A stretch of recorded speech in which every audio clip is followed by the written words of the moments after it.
The Dead Sea Cipher by Elizabeth Peters. Copyright 1970 by Elizabeth Peters. Dedication.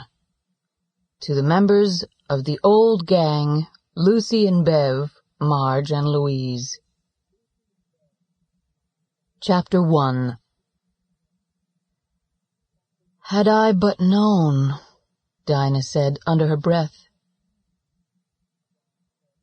From the balcony of her hotel room she looked out on a view lovely enough to stir a less romantic heart than hers.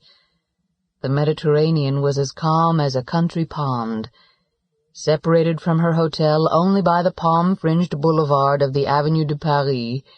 It reflected the splendor of the eastern sunset.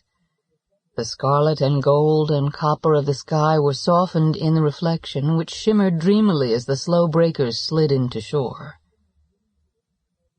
The girl leaned her elbows on the balcony rail, planted her chin firmly on her hands, and went on muttering to herself. If I had known, I wouldn't have been so excited about coming. That sunset is practically an insult. What's the point of watching a sunset like that by yourself? They say Beirut is the swingingest city east of Suez. The sunset spread itself like a peacock's tail, luminous and brilliant across the horizon. Against the tapestry of light the silhouettes of palms stood out, black and bizarre. Finally Dinah's face mellowed like the fading light, and her grumble died into silence. She was given to soliloquizing. Talking to yourself, as other less sensitive people called it, the sign of a weak mind. Dinah grinned sheepishly. The trouble, dear Horatio, was not in the city, but in herself.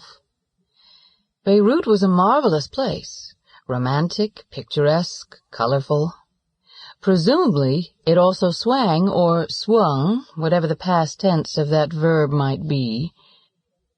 But a respectable young woman, traveling alone, the daughter of a minister, touring the lands of the Bible under parental auspices and with parental funds, could not reasonably expect to do much swinging. Dinah looked wistfully to her right, where the lamp-lit Avenue de Paris swung in an arc along the shore. Somewhere down there was the downtown area of Beirut. The glamorous hotels, the famous restaurants and nightclubs. She had hoped to stay at the Phoenicia, or one of the other new hotels. From what she had heard, a lot of the interesting activities went on there. Sample complete. Ready to continue?